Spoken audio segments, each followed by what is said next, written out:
Ay, po kita dyan sa farm plate. Idinaos ngayong araw ng Biyernes ang groundbreaking ceremony para sa itatayong pet cemetery sa Barangay Pawa sa lungsod ng Legazpi. Ayon kay Dr. Emmanuel Estipona ng City Veterinary Office, ang naturang himlayan ay may kabuuang sukat na 1,000 square meters. Bubuksan ito para sa lahat ng fur parents na may alagang hayop na namayapa. Bukod sa tinatayang 10,000 bayad, kinakailangan din ng fur parent na magtanim ng indigenous flowering plant sa naturang sementeryo.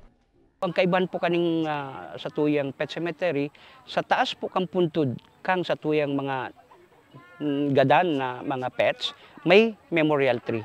So it will be indigenous flowering tree na plano mi pong itanom para yung dog owners, aside from tigtawan ta po kay psychosocial intervention dahil sinda po nawaran makulog sa buo sa indang emotion. So yun po ang satuyang plano na maskin nawaran na sindang pets, maiiling pa ano pa ninda sa memory of their pets, mache-cherish pa. But yeah, may kahoy. So it will be another intervention on climate change. Si Councilor Charlton Lahara ang author ng nasabing ordinansa. Ayon sa konsihal, patuloy pa ang ginagawang pagpaplano para maging maayos ang naturang himlayan. Ito pong pet cemetery is an initiative by the LGU Legazpi po. Of course, headed by Mayor Hisham Ismail and of course the City Veterinary Office headed by Doc Manny Estipona. So, nagkaroon po ng project proposal ang CVO and it was submitted to the Mayor's Office and sa akin din po, pinakita rin po sa akin ni Doc Manny and nagkaroon po ng nakapag-file na po kitaki ordinance. It was already filed last session mi po.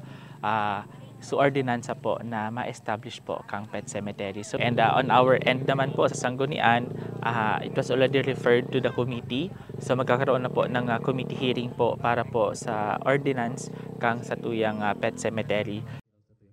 Ayon naman kay Mayor Hisham Ismail, naglaan na sila ng 1.2 million pesos para rito at posibleng buksan ito sa Pebrero sa susunod na taon.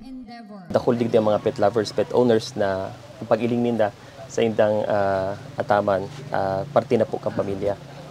Nudi, para magkaigwang dignidad po ang sa indang ataman, ang sa indang kapamilyang ataman.